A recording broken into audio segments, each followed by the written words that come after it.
2 തദ്ദേശ സ്വയംഭരണ സ്ഥാപനങ്ങളിലെ നിലവിലെ ഭരണസമിതിയുടെ കാലാവധി അവസാനിച്ചു. നിലമ്പൂർ നഗരസഭയിൽ തെരഞ്ഞെടുക്കപ്പെട്ട പുതിയ അംഗങ്ങളുടെ സത്യപ്രതിജ്ഞാ ചടങ്ങ് നടന്നു. 2ാം വാർഡ് കോവിലകത്ത് മുറിയിൽ നിന്നും വിജയിച്ച മുതിർന്ന അംഗമായ പത്മിനി ഗോപിനാഥാണ് ആദ്യമായി സത്യപ്രതിജ്ഞ ചെയ്തത്.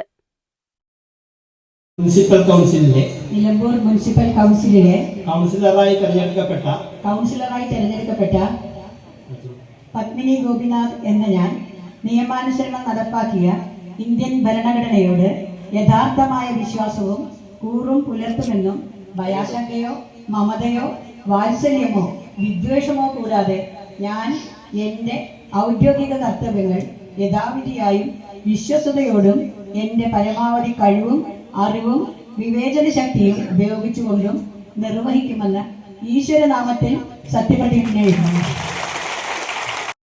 നിലമ്പൂർ നഗരസഭയിൽ രാവിലെ 10 മണിയോടെയാണ് ചടങ്ങുകൾ ആരംഭിച്ചത്.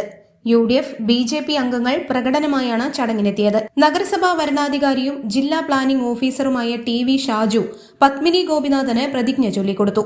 തുടർന്ന് പത്മിനി ഗോപിനാഥാണ് തെരഞ്ഞെടുക്കപ്പെട്ട മറ്റംഗങ്ങൾക്ക് പ്രതിജ്ഞ ചൊല്ലിക്കൊടുത്തത്. ആര്യടൻ ഷൌക്കത്ത് MLA, പ്രമുഖ രാഷ്ട്രീയ നേതാക്കൾ തുടങ്ങിയവരും സംബന്ധിച്ചു. ചടങ്ങ് കഴിഞ്ഞയുടൻ പത്മിനി ഗോപിനാഥിന്റെ അധ്യക്ഷതയിൽ കൌൺസിൽ യോഗവും ചേർന്നു.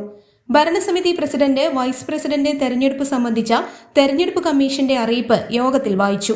നഗരസഭാ ചെയർമാൻ തെരഞ്ഞെടുപ്പ് 26-ന് രാവിലെ 10:30-നും വൈസ് ചെയർമാൻ തെരഞ്ഞെടുപ്പ് ഉച്ചയ്ക്ക് 2:30-നും നടക്കും.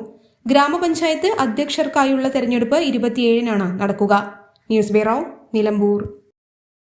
തലമുറകൾ സാക്ഷ്യം വഹിച്ച വിശ്വസ്ത പാരമ്പര്യവുമായി PAK Gold and Diamonds.